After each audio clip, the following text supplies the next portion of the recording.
Assalamualaikum warahmatullahi wabarakatuh, Ustazah. Waalaikumsalam warahmatullahi wabarakatuh, Mbak Mel. Sehat Ustazah? Alhamdulillah. Oke, tema kita ini terkait dengan larangan bagi wanita yang haid ini seperti apa? Monggo Ustazah. Baik, terima kasih sebelumnya Mbak Amel. Assalamualaikum warahmatullahi wabarakatuh. Alhamdulillahilladzi khalaqa minal ma'i basyara faj'alahu nasaban wa sihra wa kana rabbuka qadira. Wa asyhadu an la ilaha illallah wahdahu la syarika lah wa asyhadu anna nabiyyana wa sayyidina Muhammadan abduhu wa rasuluhu alladzi sabara ala ta'atillahi alladzi kana bi ibadihi khabiran basira. Allahumma salli wa sallim ala sayyidina Muhammadin afdalul khalqi wal wara wa alihi wa sahbihi salatan wa salaman katsira. Amma ba'd. Baik, selamat pagi pada pendengar setia Radio Pas 101 FM Pati. Kita kembali lagi dalam segmen yang masih sama, Ruang Muslimah. Dan hari ini pembahasan kita atau diskusi kita hari ini melanjutkan pengajian sebelumnya. Betul. Atau pembahasan sebelumnya tentang haid. Lebih tepatnya selanjutnya adalah larangan bagi wanita haid. Nah, alangkah lebih baiknya kita ketahui bahwa pada pertemuan minggu lalu, hari Jumat minggu lalu, pembahasan tentang haid itu tentang pengertian haid itu sendiri, bahwa haid diketahui secara bahasa adalah sesuatu yang mengalir, di mana penjelasan lengkapnya adalah suatu darah yang keluar dari rahim perempuan dalam keadaan sehat, bukan karena melahirkan dan bukan karena di waktu-waktu tertentu tiba-tiba keluar. Ini merupakan suatu adat atau kebiasaan tiap bulan itu keluar, Mbak Amel, gitu. Jadi dalam keadaan sehat itu sendiri. Nah, haid ini merupakan suatu takdir atau ketetapan Allah, di mana kita tidak bisa menghindar dari ketetapan Allah. Ketetapan Allah bagi setiap wanita normal atau setiap wanita yang ada di muka bumi ini. Akan tetapi ada satu wanita yang tidak pernah merasakan haid, yaitu Sayyidah Fatimah binti Rasulullah SAW, di mana Sayyidah Fatimah bahkan diberikan julukan Al-Batul, di mana orang yang tidak pernah putus ibadahnya, orang yang selalu suci. Maka di sini kenapa kok tidak pernah putus ibadahnya? Karena syarat sah melakukan ibadah itu dalam keadaan suci. Sedangkan haid itu keluar darah itu suatu barang yang najis, sehingga menyebabkan orang atau wanita yang haid itu orang yang berhadas, gitu. Berbicara tentang ibadah, di mana jika melakukan ibadah merupakan wujud ketaatan. Jika kita taat kepada Allah, maka kita harus menjalankan ibadah kepada Allah. Akan tetapi jangan sampai kita take it for granted atau terlena, di mana taat itu bukan hanya menjalankan perintah Allah juga, tetapi juga harus menjauhi larangannya. Nah, ibadah itu secara kontekstual itu menyebabkan atau membuat pahala.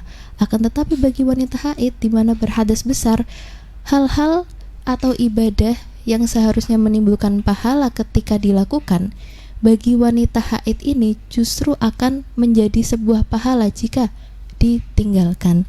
Jadi kewajiban bagi muslim adalah selain menjalani perintah Allah, maka harus menjauhi larangan-larangannya. Nah, di sini kita akan berdiskusi bersama tentang mematuhi atau menjauhi larangan-larangan dari Allah terhadap wanita haid tersebut. Dimana jangan sampai kita saking semangatnya beribadah mungkin ya ketika haid, oh aku biasanya ngaji atau gimana, itu boleh nggak ya ketika haid? Atau aku biasanya melakukan ibadah sunnah seperti puasa, apakah boleh ketika haid? Seperti itu. Nah, kemudian hari ini kita akan mengulas bersama-sama larangan-larangan dari haid yang saya ambil dari kitab Safinatun Najah. Itu ada 10 macam dari larangan-larangan haid tersebut, dimana yang pertama adalah as-sholatu, sholat. Yang pertama adalah kita tidak boleh atau dilarang melakukan sholat ketika haid. Hal ini para ulama berlandaskan pada sebuah hadis riwayat Imam Bukhari Muslim yang berbunyi bahwasannya anna Rasulullah sallallahu alaihi wasallam qala fil mar'ah wa qad su'ila an uswani diniha alaysa idza hadat lam tusalli wa lam tasum, yang artinya adalah alaysa idza hadat, bukankah ketika haid itu lam tusolli, tidak boleh atau tidak dilaksanakan sholat dan tidak puasa. Dalam hadis sahih tersebut dijelaskan bahwa orang ketika haid, wanita sedang haid itu tidak boleh melakukan di sini dua hal, sholat dan puasa.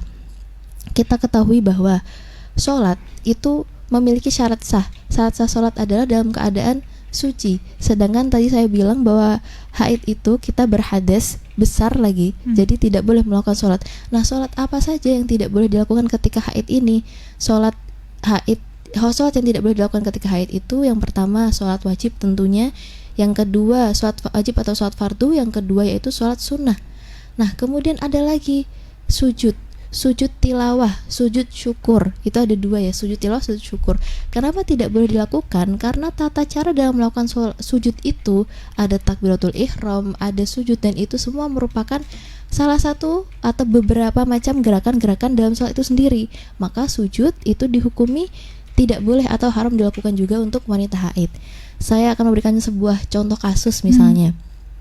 Ketika kita mendapatkan kenikmatan yang besar, misalnya ada sebuah bencana alam terus terhindar dari bencana alam, terus kita dalam keadaan haid, itu mesti rasanya ingin, ya Allah, aku ingin bersujud syukur, bersyukur untuk menikmati anugerah yang telah Allah berikan. Nah, itu hukumnya sujud syukur ketika haid itu tidak boleh dilakukan karena wanita itu dalam keadaan berhadas besar, seperti itu. Nah, kemudian apabila tadi dimaksudkan bahwa sholat itu tidak boleh dilakukan. Nah, kemudian yang menjadi pertanyaan, kalau sholat biasanya, kalau puasa biasanya dikodok ketika haid. Apakah sholat itu harus dikodok sih sebenarnya? Gitu yang jadi pertanyaan ya.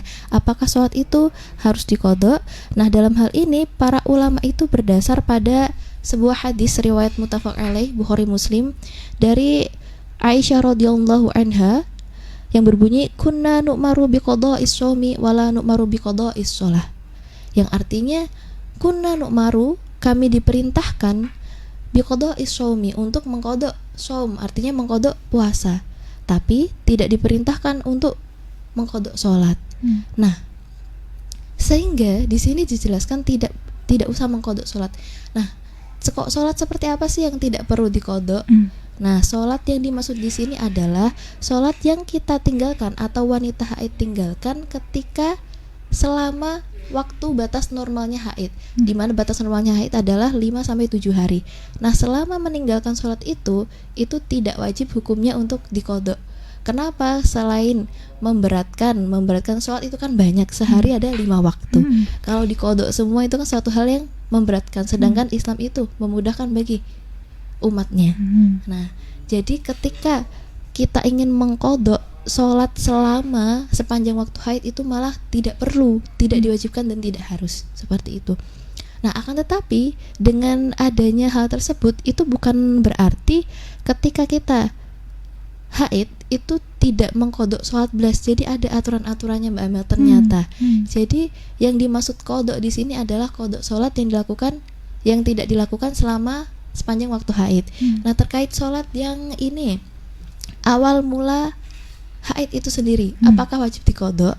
Nah, di sini juga ada ketetapannya dalam kitab I'anatun Nisa, maaf ya, dalam kitab I'anatun Nisa itu disebutkan bahwa ketika orang yang sedang berhaid atau orang yang mulai berhaid pada waktu tertentu, kemudian dalam waktu itu orang sudah bisa melakukan sholat dengan sempurna dan dalam waktu itu dia belum sempat melakukannya, maka sholat tersebut wajib dikodok.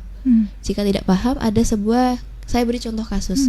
Misalnya saya datang bulan atau haid ketika waktu zuhur. Nah, ketika waktu zuhur itu misalnya kita umpamakan jam 12 siang tepat. Nah, kemudian pada jam 12:30, jadi lebih 30 menit kita haid. Nah, kita belum sempat untuk melakukan sholat misalnya di tengah pekerjaan, terus baru pulang dari kerja 12:30. Nah, kita itu belum sempat melakukan sholat dan sudah sampai waktu sholat duhur dan kita belum melakukannya. Maka apa yang harus kita lakukan? Ketika sudah suci dari haid, maka kita wajib mengkodoknya. Nah, ini yang mungkin sebagian besar masih dipertanyakan ya. Jadi ketika kita haid di waktu sholat dan kita belum sempat melakukannya, padahal sudah bisa melakukan sholat dengan sempurna, gerakan-gerakannya sempurna, misalnya 3 menit full bisa sholat atau 5 menit full bisa sholat, maka itu wajib Mbak Amel hukumnya untuk diqadha.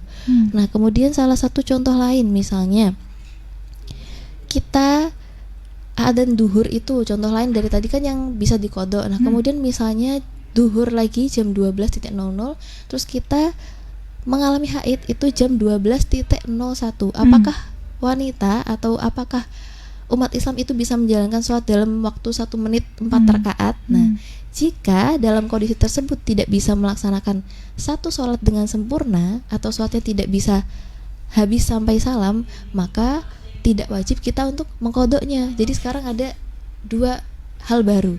Ketika mulai haid dan kita belum sholat, itu ada yang wajib diqadha dan tidak wajib diqadha. Yang pertama, jika waktunya sudah mencukupi untuk melakukan sholat secara sempurna.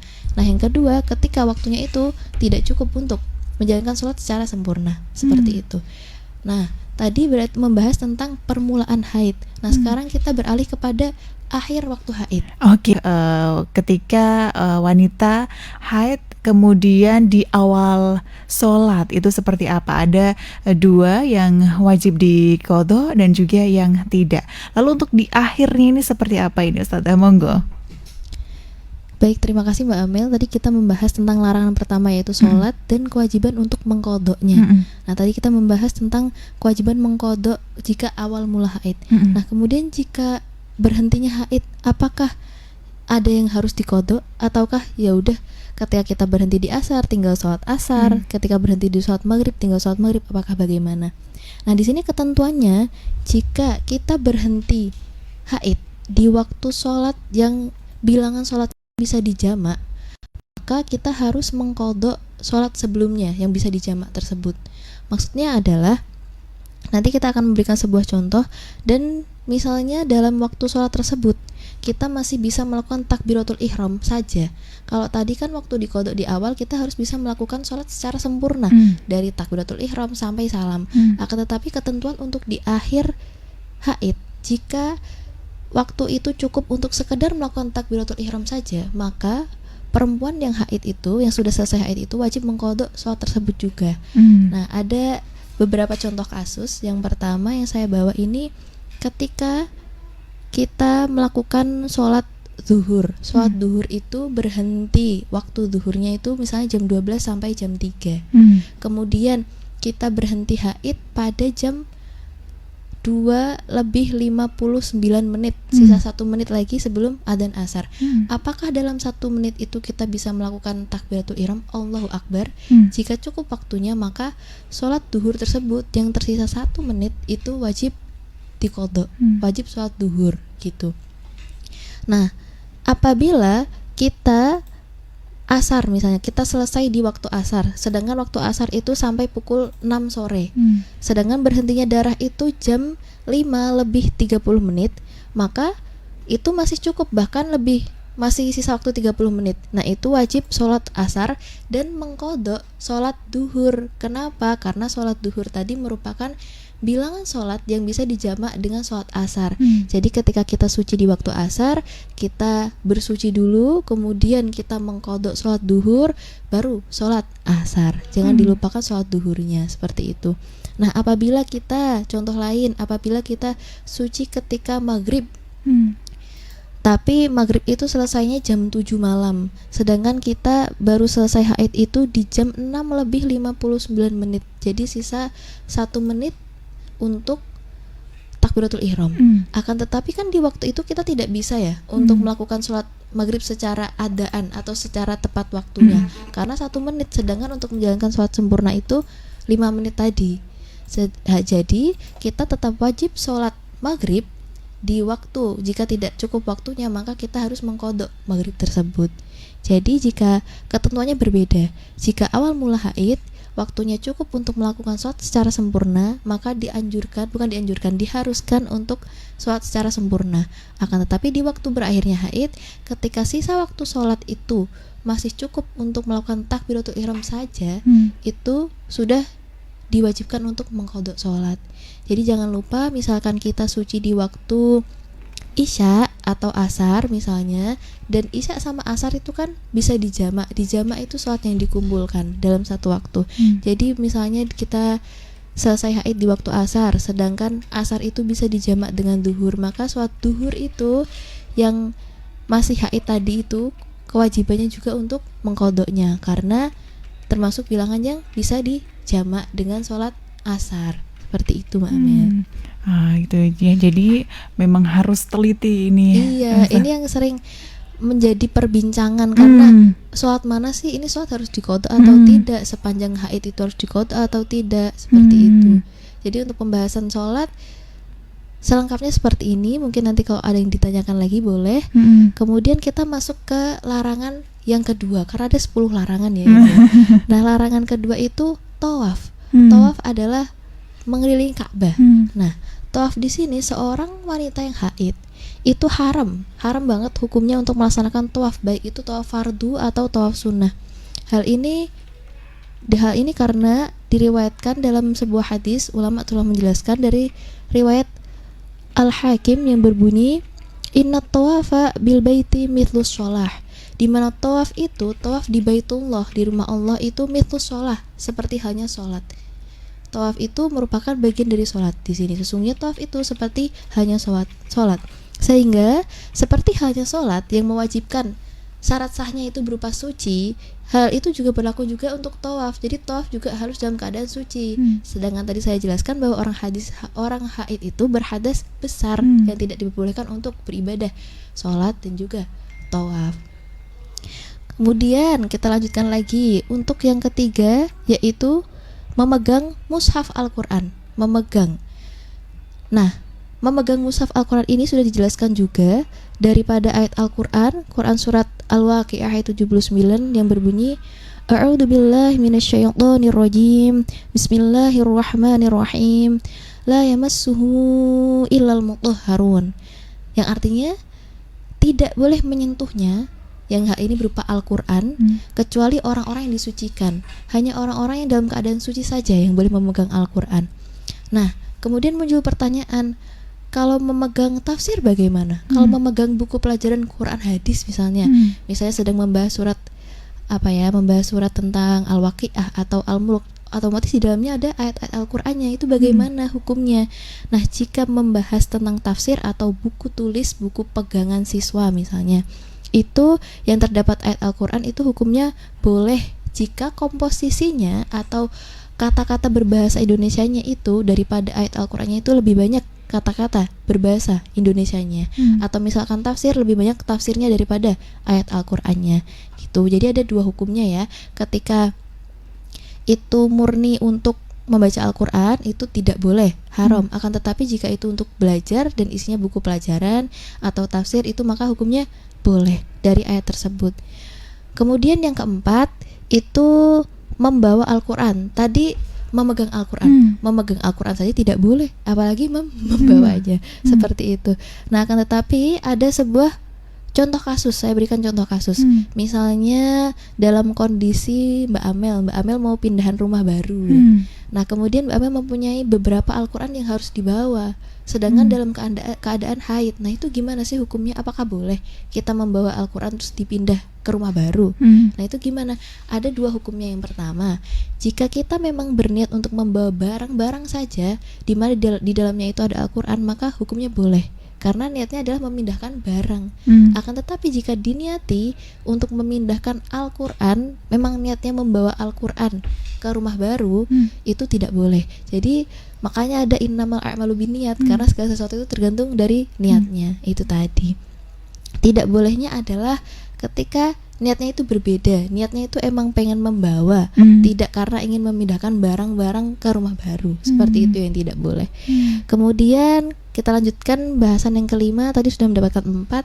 Yang kelima adalah berdiam diri di masjid, atau biasanya disebut dengan i'tikaf. Nah, berdiam diri di masjid, hal ini bagi seorang wanita yang hadas, khususnya hadas besar seperti haid, dan itu haram baginya untuk duduk atau berdiam diri di dalam masjid dalam waktu yang lama. Sebentar saja tidak boleh apalagi lama ya. Hmm. Hal ini berdasarkan pada hadis riwayat Abu Dawud yang berbunyi, lima rawahu Abu Dawud, la uhillul masjidah li haidin wala li junubin. La uhillu, aku tidak menghalalkan al masjidah, masjid itu, li haidin, bagi wanita yang haid, wala li junubin, dan bagi wanita yang junub itu untuk masuk masjid tadi. Nah, kenapa itu tadi? Karena kita masuk masjid itu tempat yang suci, maka harus dalam keadaan suci. Ada sebuah kasus misalnya kita merasa tidak akan meneteskan najis. Misalnya kita singgah sebentar, musafir, terus ke masjid pengen ke kamar mandi. Nah, apabila lewat itu gimana ustazah hukumnya? Apabila lewat aja sekali. Nah, ketika kita tidak diniati untuk mondar-mandir atau kan hanya lewat aja ke kamar mandi dan melewat masuk masjidnya, maka itu boleh, tapi hukumnya makruh. Makruh itu kalau bisa jangan, kalau ditinggalkan itu mendapatkan pahala. Seperti itu. Oke, menarik sekali. Ini sudah ada yang bergabung juga pagi hari ini dari Ibu Ika di Pati. Assalamualaikum warahmatullahi wabarakatuh, Ustazah. Bagaimana kalau kita ini terkait dengan puasa ini Ustazah ya. Bagaimana kalau kita ini suci dari haid ketika masih menjalankan ibadah puasa. Contohnya di waktu siang hari kita suci. Nah, ini apakah kita juga melanjutkan puasanya sampai dengan buka ya? Apakah nanti juga harus mengganti puasa ini Ustazah? Nah, kalau misalkan kita haid di puasa Ramadan misalnya ini, kemudian kita suci siang hari. Nah, ini apakah kita harus melanjutkan lagi puasa sampai nanti maghrib sampai buka, dan juga apakah nantinya juga masih harus mengganti puasa ini Ustazah? Monggo. Baik, terima kasih pertanyaan untuk Ibu Ika. Jadi bisa saya tangkap adalah ini dalam kasus puasa Ramadan ya, puasa wajib. Nah, disebutkan ketika kita sucinya di siang hari. Nah, itu apakah wajib untuk puasa dari siang sampai malam? Maka hukumnya itu tidak boleh. Sudah jelas tidak boleh. Kenapa? Karena hal ini dijelaskan dalam Quran surat Al-Baqarah ayat 197. Jelas bahwa waktu puasa itu dijelaskan makan dan minumlah hingga jelas bagimu perbedaan antara benang putih dan benang hitam, yaitu fajar. Jadi waktu puasa adalah dari fajar sampai kemudian sempurnakanlah puasa sampai datangnya malam. Jadi sudah jelas puasa Ramadan, bahkan puasa Ramadan ya puasa wajib, itu waktunya adalah dari terbitnya fajar sodik sampai maghrib, terbitnya matahari. Kemudian jika puasa Ramadan itu niatnya itu harus dilakukan sebelum melakukan puasa. Bahkan ada yang melakukan niat itu di awal waktu puasa, misalnya di hari pertama puasa Ramadan, karena takut mungkin kelupaan niat. Jadi niat puasa Ramadan itu tidak bisa disusulkan misalnya waktu 2, oh baru ingat lupa niat, nggak bisa. Niat puasa Ramadan itu harus dilakukan sebelum melakukan puasanya. Makanya kebiasaan atau adat istiadat di masjid-masjid di setiap daerah itu biasanya setelah sholat tarawih, nah itu dilakukan niat bersama-sama, karena hukumnya itu fatal sekali kalau kelupaan niat sholat niat puasa itu sendiri gitu. Jadi hukumnya tidak boleh. Nah, ini tadi belum sampai pembahasan situ ya. Sekarang kita lanjutin lagi untuk larangan yang ke-6, yaitu puasa. Puasa bahkan belum sempat dibahas sudah hari ditanyakan. Apakah puasa itu harus diqodho sih? Nah, tadi baru saya jawab bahwa tidak boleh puasa ya dari siang sampai malam. Nah, apakah puasa yang ditinggalkan itu atau yang tidak dilakukan itu harus diqodho? Jawabannya, larangan puasa yang ke-6 bahwasanya seorang wanita yang haid itu haram melakukan puasa. Akan tetapi wajibkah mengqodhonya? Tadi sudah disebutkan dalam hadis riwayat Bukhari Muslim bahwa kita tidak perlu mengqodho sholat, tapi perlu mengqodho puasa. Nah, di sini penjelasannya. Jika kita puasa kemudian haid, maka puasa itu kan langsung otomatis batal. Nah, kita itu berkewajiban untuk mengqodho sholat tadi. Hal ini sudah dijelaskan pula dalam hadis tadi bahwa hukum qodho puasa ini wajib karena ada alasannya. Puasa itu terjadi hanya 1 tahun sekali. Sedangkan tadi sholat itu alasannya tidak perlu diqadha ada satunya adalah memberatkan karena sehari itu 5 waktu, sedangkan puasa adalah keistimewaan sebuah bulan yang terjadi 1 tahun sekali. Maka umat Islam khususnya diwajibkan untuk mengqadha setiap puasa yang ditinggalkan. Kalau puasa sunnah tidak harus, tapi kalau puasa nadar, misalnya kita nadar untuk berpuasa tapi malah haid, itu wajib karena puasa nadar itu harus dibayar. Seperti itu. Nah, tadi larangan nomor 6. Sekarang kita masuk ke larangan nomor 7. Apa itu? Tadi kita sudah membahas tentang menyentuh Al-Quran, membawa Al-Quran. Nah, sekarang yang nomor 7 adalah membaca Al-Quran. Sebenarnya boleh nggak sih membaca Al-Quran? Misalnya kita tahlilan, ada Quran surat Al-Ikhlas sampai Al-Fatihah. Itu boleh apa enggak sih sebenarnya? Nah, sekarang kita bahas di sini bahwa yang dihukumi membaca Al-Quran itu membaca ayat Al-Quran sampai terdengar di telinga kita sendiri. Misalkan kita kok ada orang melantunkan juz 6 misal, terus kita ikut-ikutan tapi tidak terdengar telinga kita, kayak ewes aja gitu. Itu tidak apa-apa, tidak dihukumi membaca Al-Quran. Tapi jika sampai terdengar telinga kita sendiri, itu sudah dihukumi membaca Al-Quran. Di dalam hati misalnya itu tidak apa-apa, misalnya kok aku batin ya ngaji ini padahal sedang haid, itu karena tidak keluar suaranya, itu sebenarnya tidak apa-apa. Nah, akan tetapi jika kita membaca Al-Quran dengan niat berzikir, contohnya kita, nah kalau orang haid tidak boleh sholat, tidak boleh puasa, tidak boleh baca Al-Quran, terus amalannya itu gimana Ustazah? Terus kita itu kalau haid mau mencari pahala itu gimana? Nah, berzikir misalnya sholawatan shollallahu ala Muhammad, kita berdoa misalnya mengucapkan la ilaha illallah Allahu akbar subhanallah alhamdulillah, itu boleh atau tidak? Jika niatnya berzikir untuk mencari keberkahan, itu hukumnya boleh. Saya berikan contoh kasus yang lain. Misalnya ada berita kematian, berita duka, terus kita mengucapkan inna lillahi wa inna ilaihi roji'un. Nah, tanpa mungkin kita tidak sadar bahwa itu ayat Al-Quran, di mana itu tuh Quran surat Al-Baqarah ayat 156. Bunyinya seperti itu. Akan tetapi kita itu mengucapkan itu bukan niat untuk membaca Al-Quran, tetapi untuk mendoakan orang yang sedang berduka atau orang yang meninggal tadi. Nah, itu hukumnya boleh. Kemudian lagi, apabila berdoa itu kan banyak, ada kayak Rabbana atina fid dunya hasanah, itu juga ayat Al-Quran. Itu gimana hukumnya? Boleh. Jadi untuk orang haid, jika ingin mencari keberkahan atau mencari pahala ketika haid, amalan-amalannya adalah boleh dilakukan dengan berzikir. Perbanyak zikir, perbanyak sholawat, itu yang harus diutamakan. Karena orang haid tidak bisa itu tadi, tidak bisa membaca Al-Quran, tidak bisa sholat, tidak bisa puasa, akan tetapi tidak menghalangi keberkahan orang haid untuk mencari pahala dari hal yang lain. Itu tadi. Kemudian kita akan melanjutkan tentang tolak. Nah, ini baru nih. Larangan untuk wanita haid atau larangan yang untuk wanita yang sedang haid yang tidak boleh dilakukan adalah suami itu tidak boleh mentolak istrinya. Suami itu haram hukumnya untuk mentalak istri ketika istri itu sedang dalam keadaan haid. Alasannya apa sih sebenarnya? Kok tidak boleh? Ketika misalnya sudah memuncak masalahnya, masa harus menunggu suci dulu? Nah, ini sebenarnya berkaitan dengan bahwa ketika istri itu ditalak ketika haid, ini madorotnya banyak. Ketika sedang haid, misalnya sebuah contoh kasus, haid hari pertama, kemudian ditalak oleh suaminya, maka bilangan haid seterusnya itu belum dihitung masa iddah, jadi masa iddahnya itu bertambah. Nah, itu kan madorot bagi wanitanya, yang harusnya masa iddahnya itu sesuai, tapi harus ditambah lagi dengan bilangan haid itu tadi. Seperti itu. Berarti nambah ketika waktu haid itu tadi, Ustaz? Bukan nambah, jadi gini, ketika kita haid, contoh haid hari pertama, ketika tidak haid, itu kan ketika ditalak, itu sudah masuk masa iddah. Akan tetapi ketika haid, itu kita harus menyelesaikan haid dulu, baru bisa itu di awal masa iddahnya, di setelah kita suci. Iya, jika kita suci adat kebiasaannya normanya 5-7 hari.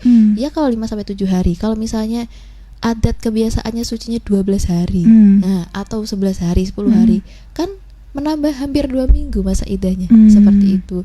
Makanya talak itu salah satu kenapa tolak itu tidak boleh, karena kemadorotannya itu sangat besar untuk wanita. Hmm. Seperti itu.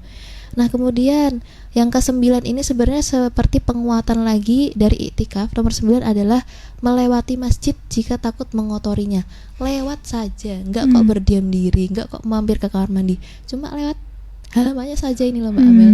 Itu juga dilarang ketika kita takut najis yang kita bawa itu menetes. Maka sebisa mungkin jika kita khawatir takut akan mengotori pelataran masjid aja, ibaratnya itu sebaiknya tidak boleh dilakukan. Seperti itu. Nah, kemudian yang umum yang semua orang tahu ini, yang paling penting adalah hal-hal yang dilarang ketika haid yang terakhir itu istimta'. Istimta' itu bersenang-senang baina surah warukbah, di antara pusar hingga lutut. Ini bagi yang sudah menikah ya Mbak Amel ya. Gitu. Jadi larangan yang terakhir itu bersenang-senang. Maksudnya apa sih bersenang-senang itu? Bersenang-senang antara pusar sampai lutut itu kan belum mengarah kepada ini al-wat'i, bersetubuh. Bersenang-senang saja diharamkan karena jika akan menimbulkan syahwat. Jika dikhawatirkan menimbulkan syahwat, maka bersenang-senang itu tidak boleh dilakukan. Nah, hukum bersenang-senang mawon yang tidak sampai bersetubuh aja tidak boleh. Dan ini semakin dikuatkan di surat Al-Baqarah ayat 222 yang penjelasannya itu sebuah perintah bagi kita untuk menjauhi wanita yang sedang haid. Menjauhi di sini maksudnya menjauhi dari menggauli atau menjauhi dari bersenang-senang tadi. Dan jangan didekati hingga suci. Jadi seorang suami itu boleh bersenang-senang selain dari daerah tadi, antara pusar sampai lutut gitu. Karena apa? Karena dikhawatirkan jika ini mengundang syahwat, suaminya syahwat terus mengarah kepada wat'i, bersetubuh, itu malah mendapatkan dosa yang sangat besar. Dan jika orang sudah mengetahui kalau itu dosa dan tetap dilakukan, maka akan dikenakan kafarat atau ada hukumannya. Seperti itu. Nah, sudah ada yang bergabung ini dari Ibu Nur di Jakan. Assalamualaikum warahmatullahi wabarakatuh, Ustazah. Waalaikumsalam warahmatullahi wabarakatuh. Apakah boleh wanita yang haid ini mendatangi pengajian di masjid, Ustazah? Monggo. Baik, terima kasih untuk Bu Nur pertanyaannya. Jadi saya akan khususkan lagi nih pertanyaannya.